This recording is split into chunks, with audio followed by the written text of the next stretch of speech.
ทุกคนเนาะเรื่องนี้ก็คือทุกคนก็เคยติดตามมาแล้วเนาะเขาคิดว่ามันเงียบไปแล้วนะเรื่องที่2ไอ้น้องเนาะที่กินน้ำดื่มแล้วเสียชีวิตนะอยู่บ้านโนนหินแห่เมืองเฟืองเขงเวียงจันทน์นะเนาะค่อยคิดว่าจบไปแต่โดนแล้วเรื่องคดีตัวนี้นะเนาะแต่สุดท้ายทางแม่เอามาขอความช่วยเหลือเนาะก็คือเงินค่าจัดงานศพนะลูกชายทั้งสองนะก็คือยังเป็นหนี้ทางเจ้าของนะงานศพอยู่เนาะประมาณ50ปลายล้านเนาะเป็นอย่างทางบริษัทคือบ่เอามารับผิดชอบเนาะเรื่องนี้เนาะเป็นอย่างคือกฎหมายบ้านเมืองเฮามันคือศักดิ์ศาเนาะเดี๋ยวเฮาจึงมาสรุปในการตำหลังเนาะเดี๋ยวเฮาไปเบิ่งคลิปจากแม่ของเราเนาะเป็นตาสงสารพี่น้องเอ้ยตอนนี้แม่เรามาขอความช่วยเหลืออยู่ตอนนี้นะเนาะผู้ใดมีจิตใจศรัทธาก็ช่วยกันคนละเล็กละน้อยพี่น้องเอ้ยอีตนเล่าให้ยังเดี๋ยวเฮาไปเบิ่งคลิปก่อนลูกเอ้ยลูกก็หูบ่แม่กินฮอดลูกกันนะมีเครื่องรู้กันนะแม่เศร้ารู้เห็นแต่เครื่องรู้เครื่องรู้ก็ดูเคยดูตลอดนะดูไปโรงเรียนนะก็ลูกที่ลูกเคยเจอที่ลูกหักลูกแพงเกือบอายนะได้เกือบโดนเลยนะ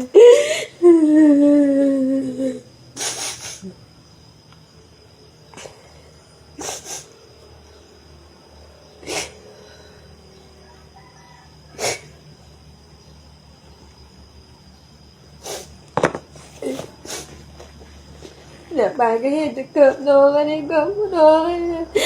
ลูกชายลายไปได้เกือบผู้อาย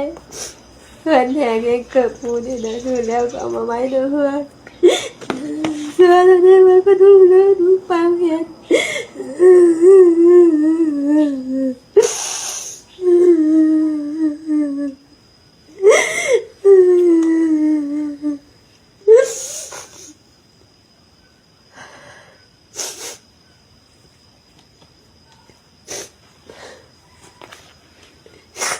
แม่บูน่ะสิเห็นนะลูกเอ้ยเห็นตั้งแต่ก็คือนอนแต่ลูก2 คนไปเห็นแต่เครื่องลูก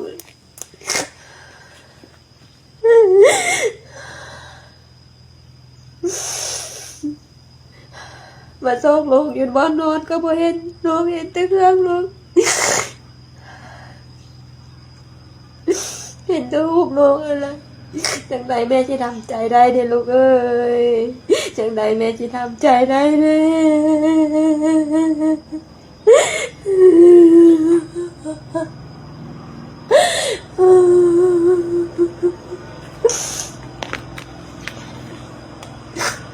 ก็น่าเห็นใจแล้วก็ตนสงสารเนาะการที่เสียลูกชายทั้ง2คนพร้อมกัน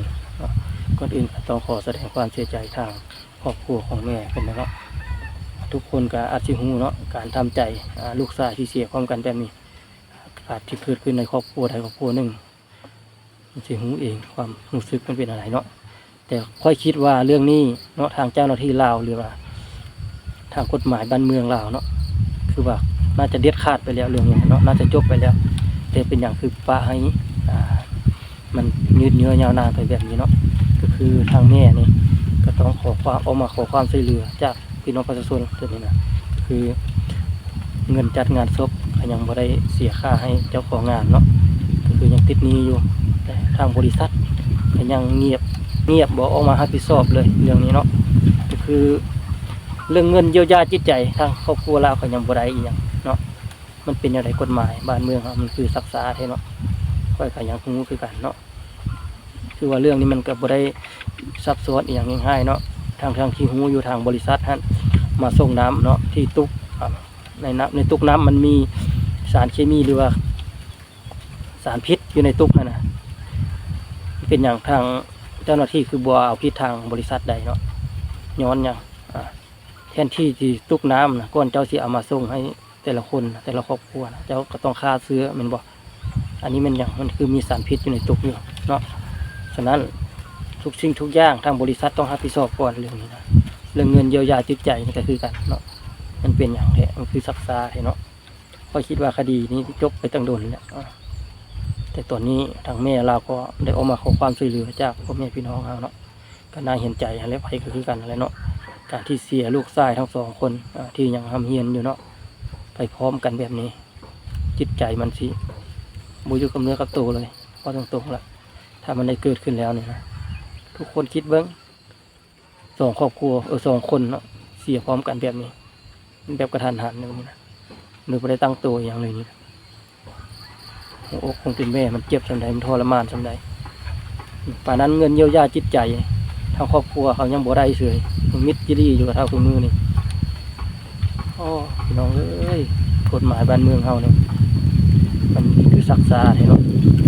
อยากให้เด็ดขาดเป็นเห็นอย่างให้เป็นไวเนาะเห็นใจทางครอบครัวเขาได้จนมิดไปได้ระยะหนึ่งจนอยากลืมหลังแล้วก็เอาเรื่องนี้นะไว้จะบ่ได้เอามาเว้าในช่วงนั้นนะเนาะที่ช่วงที่อะไรมันเกิดเป็นกระแสอยู่ช่วงนั้นนะค่อยๆก็บ่ได้เอามาเว้าเนาะแต่มาฮอดมื้อนี้ปัจจุบันนี่เป็นอะไรทางแม่เราก็ได้ออกมาขอความช่วยเหลืออะไรตอนนี้นะแต่ทางบริษัทยังเงียบเก็บอยู่หน่วยงานเจ้าหน้าที่กดสอบเหมือนกันยังเป็นอะไรหน่วยงานสืบสวนนะคือเงียบเงาไปแท้เนาะบ่ท่วงบ่เท้ายังเลยบ่หรือว่าอะไรปะไปเลยบ่เรื่องคดีนี่โอ้ไปละอุกอ่างนำเนาะกฎหมายบ้านเมืองเฮาเนี่ยมันจักซักซ้ายอีหลีได้ถ้าพ่อแม่พี่น้องเฮาบ่ช่วยกันอันนี้นี่โอ้คือว่าไปบ่รอดอีหลีพี่น้องเอ้ยก็รอติดตามเบิ่งมันสิเป็นอะไรเรื่องนี้เนาะพี่น้องเนาะเอาใจช่วยแล้วก็ขอเป็นกำลังใจให้ทางครอบครัวของแม่เนาะก็สู้ๆต่อไปแล้วก็ช่วยกันพี่น้องไว้คนละไม้คนละมือเนาะคนละ5คนละ10เอาเนาะเพื่อเป็นกำลังใจให้ทางครอบครัวของแม่กันเนาะสู้ๆต่อไปแม่เอ้ย